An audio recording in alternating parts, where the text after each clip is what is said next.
राजू एक सीधा साधा गांव का लड़का था। उसका गांव था रामपुर, जो जंगलों और पहाड़ियों के बीच बसा हुआ था। राजू का सपना था कि वो शहर जाकर नौकरी करे और अपने बूढ़े माँ बाप की हालत सुधारे। एक दिन उसे शहर में एक छोटी कंपनी में इंटरव्यू का कॉल आया। इंटरव्यू अगले दिन सुबह 10 बजे था, लेकिन गांव से शहर की बस शाम 6 बजे के बाद नहीं मिलती थी। मजबूरी में राजू ने तय किया कि वो पैदल ही रात में निकल जाएगा ताकि सुबह तक शहर पहुंच सके। रात के 9 बजे राजू अपने बैग के साथ निकल पड़ा। गांव से शहर की ओर जाने वाली एक पुरानी पगडंडी थी, जिसे लोग काली पगडंडी कहते थे। बुजुर्ग कहते थे कि उस रास्ते पर रात को कोई नहीं जाता, क्योंकि वहाँ कुछ है, कुछ ऐसा जो दिखता नहीं पर महसूस होता है। राजू को इन बातों पर यकीन नहीं था। वो बस नौकरी के सपने में डूबा था।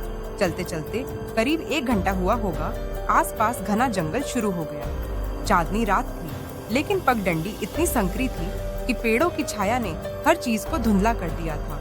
अचानक उसे अपने पीछे किसी के कदमों की आवाज सुनाई दी। राजू रुका, पीछे मुड़कर देखा, कोई नहीं था। फिर से चला, फिर वही आवाज, इस बार थोड़ी तेज। राजू की रफ्तार बढ़ी, आवाज भी तेज होती गई। कौन है? उसने चिल्लाया। कोई जवाब नहीं आया, बस सन्नाटा।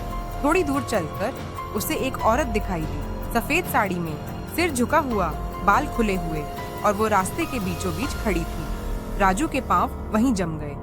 बहन जी, आप कौन हैं? यहाँ क्या कर रही हैं? उसने डरते डरते पूछा। औरत ने सिर उठाया। उसकी आंखें लाल थी, चेहरा काला और झुलसा हुआ, जैसे किसी ने आग में जलाया हो। राजू चिल्लाया और भागने लगा, लेकिन अजीब बात ये थी कि वो जितना भागता, वो औरत उतनी ही पास आती जाती। हर मोड़ पर वो सामने खड़ी होती। राजू अब पूरी तरह पसीने पसीने हो गया। हिम्मत करके उसने भगवान का नाम लिया और भागता रहा। करीब 2 घंटे बाद उसे गांव के एक बुजुर्ग बाबा मिल गए, जो किसी काम से जंगल में आए थे। राजू ने सब कुछ हाँफते हुए उन्हें बताया।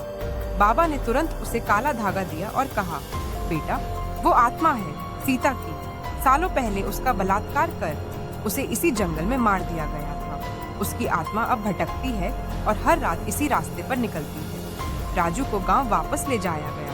अगले दिन उसने दूसरे रास्ते से शहर की बस ली।